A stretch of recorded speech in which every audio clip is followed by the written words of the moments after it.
छात्रों, इस संक्रमण काल में दूर दूर रहकर ही हम अपना अध्ययन अध्यापन का कार्य कर रहे हैं, मगर दरअसल में ये दूरियां हम लोगों के द्वारा बनाई गई हैं। आप इन दो पंक्तियों में देखें दिल के भाव को कि हमने बनाई है दूरियां, हम दूर नहीं हैं, सादगी है हमारी पहचान, हम मजबूर नहीं हैं।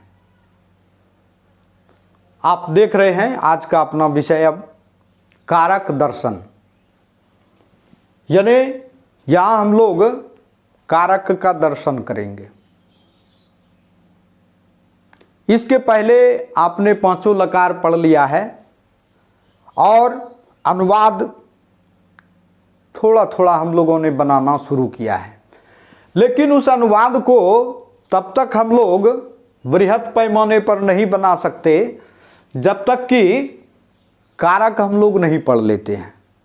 क्योंकि अभी तक जो अनुवाद हम लोग बना रहे थे तो उसमें क्या था कि इसका ये हिस्सा उठाया गया था, कर्ता और प्लस क्रिया, इसी दो चीज को हम लोग देख रहे थे।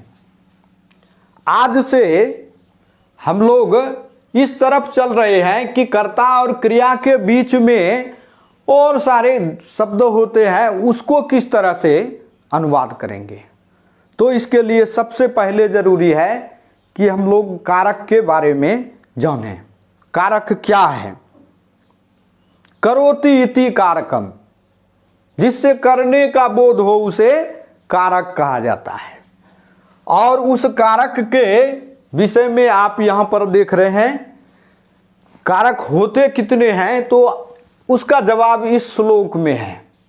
संस्कृत में कर्ता कर्मं करणं च संप्रदानं तथैव च अपादानाधिकरणं इत्याहु कारकानि षट्। अब इसको देखिए, इसमें क्या कहा गया? कर्ता, कर्म, करण, संप्रदान, आपादान और अधिकरण, यानी संस्कृत में ये 6 कारक होते हैं। कौन कौन आप देख रहे हैं? कर्ता, कर्म, करण, संप्रदान, अपादान और अधिकरण, ये 2 मिला हुआ है। इसको अलग करेंगे, संधि विच्छेद जिसको बोलते हैं। तो अपादान और प्लस अधिकरण, तो इस तरह से ये 6 हो गए। मगर हिंदी में आप सभी जान रहे हैं कि 8 कारक हैं।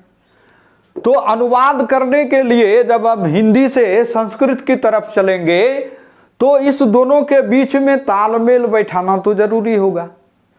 उस तालमेल को बैठाने के लिए ही आप दूसरे तरफ में देख रहे हो। स्मरणार्थ यानी याद रखने के लिए, ये हर हाल में याद रखना ही रखना है। तालमेल बैठाने के लिए हमने क्या किया है कि एक तरफ में हिंदी के कारक दिए गए हैं। आप देख रहे हो, संख्या 8 है इसकी। कर्ता, कर्म, करण, संप्रदान, अपादान, संबंध, अधिकरण और संबोधन। इसको सब कोई बार बार देखेंगे तो आपके ध्यान में आ जाएगा।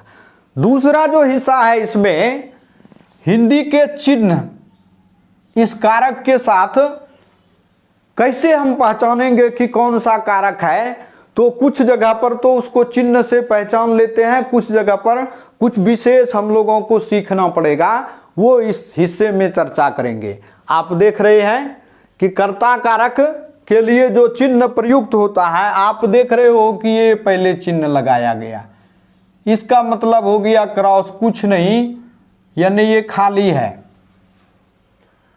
इसको ध्यान में रखेंगे कि कर्ता कारक में हर जगह चिन्ह हो ऐसा कोई जरूरी नहीं है। ज्यादातर जगह पे आपको बिना चिन्ह के ही मिलेगा। इसको उदाहरण से हम लोग समझते हैं। जैसे हिंदी के वाक्य की बनावट देखते हैं, राम किताब पढ़ता है। तो देखिए, कर्ता पढ़ना क्रिया है और वो पढ़ने का काम जो है राम कर रहा है। तो राम यहां पर करता है। लेकिन इसमें कोई चिन्ह है क्या? राम किताब पढ़ता है, यहाँ पर कोई चिन्ह नहीं है। तो ये क्रॉस का मतलब यही है कि बिना चिन्ह का। दूसरे में आप देख रहे हो किताब, राम करता और पढ़ने का काम। क्या पढ़ रहा है? किताब। आप यहाँ पे देख रहे हो कि यहाँ भी कोई चिन्ह नहीं लगा हुआ है, बिना चिन्ह के है। इसलिए कर्म में भी आप देख रहे हो कि कोई चिन्ह बिना भी, और जब चिन्ह होगा तो को के रूप में। तो ये कर्म है और इधर क्रिया है। यानी इस दोनों को एक ही उदाहरण में हम लोगों ने देखा कि कर्ता बिना चिन्ह का भी हो सकता है और कर्म भी बिना चिन्ह का हो सकता है।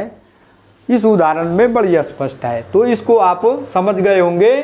कर्ता बिना किसी चिन्ह के, कर्म बिना किसी चिन्ह के। जब चिन्ह आएगा तो ने और को। इसको देखते हैं एक उदाहरण से।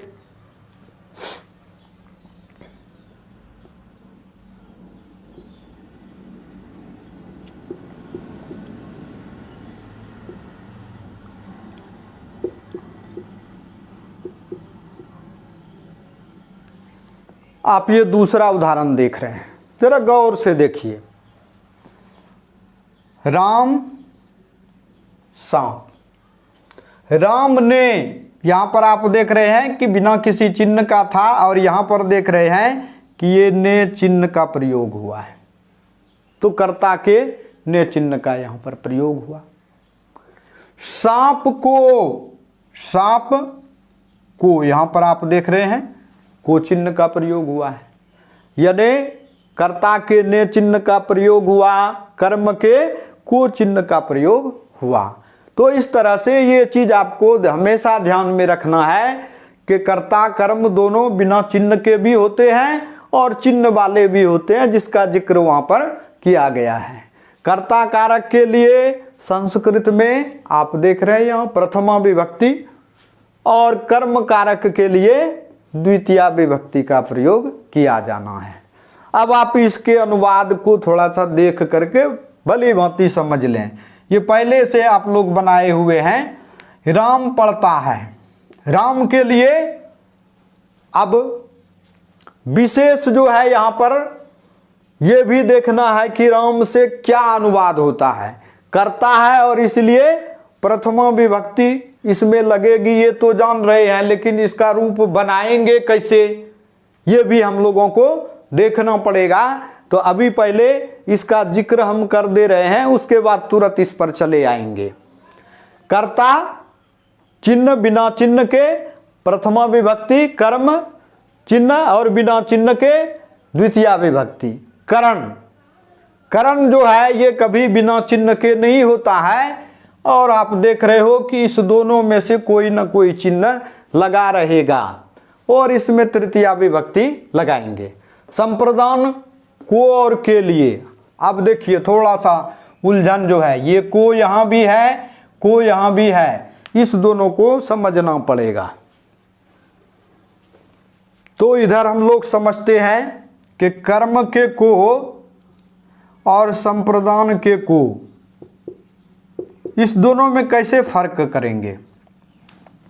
कर्म जो है ये क्रिया का फल इस पर पड़ता है, और संप्रदान जैसा कि देख रहे हैं इसमें दान क्रिया होती है। ये दोनों का फर्क है, जहां पर दान क्रिया, इसको केवल ध्यान रखेंगे दान, तो इससे हो जाएगा ये संप्रदान। दा धातु का यहां पर विशेष प्रयोग है। कर्म में जो है ऐसा नहीं होता है। संप्रदान दान वो हुआ जब किसी को हम कुछ दे देते हैं, उससे वापसी नहीं करते हैं, उसको सदा के लिए दे दिया। तो जहां पर इसका भाव होगा, भले ही को दोनों में है, कर्म और संप्रदान में ये अंतर है, इसको आप ध्यान रखेंगे तो इसका निदान हो गया। आगे अपादान में आप देख रहे हैं इसका चिन्ह भी से है, और करण में भी से का प्रयोग हुआ है। तो दोनों को अलग करने के लिए ही अपादान वाले से में आप देख रहे हैं यहाँ बड़ी स्पष्ट लिख दिया गया है कि इसमें पृथकत्व यानी अलग होना या अलगाव का बोध होता है। करण जो है ये अलगाव नहीं होता, इसमें संबंध बना रहता है। जैसे मैं कलम से लिखता हूं तो कलम हमारे साथ में संबंध बनाए हुआ है, हाथ से हटा लेंगे तो फिर लिखा नहीं जाएगा। और अपादान जो है इसमें जुदाई होती है, अलगाव हो जाता है। इसका प्रचलित उदाहरण आप जान रहे हैं, पेड़ से पत्ते गिरते हैं, पेड़ अपने जगह पे है, पत्ता वहां से जुदा हो गया, अलग हो गया और वहां पर अपादान है। कलम से लिखते हैं, यहाँ विषय का प्रयोग है मगर यहाँ पर संबंध बना हुआ है और अपादान में ये संबंध समाप्त हो जाता है। ये दोनों से का फर्क है। इसके बाद आप अगला कारक देख रहे हो, इधर इसकी विभक्ति लिखी हुई है, किसमें कौन सा, करण में तृतीया, संप्रदान में चतुर्थी, अपादान में पंचमी। अब ये संबंध आप देख रहे हो, इसके ढेर सारे चिन्ह भी हैं, काके की, रारे री, नाने नी भी होता है। संबंध जब शब्द एक दूसरे से आपस में संबंध क्या है ये दिखा रहा होता है तो वहां संबंध होता है। संबंध इसके नाम से ही स्पष्ट है। और इसमें संस्कृत में षष्ठी विभक्ति का प्रयोग। अधिकरण में आप देख रहे हैं में, पे, पर। अधिकरण आधार को कहते हैं। इस पर आगे हम लोग चर्चा करेंगे विस्तार में, आज केवल संक्षेप में इसको हम लोग देख रहे हैं। आधार क्रिया जहां पर संपन्न होती है वो उसको आधार कहते हैं।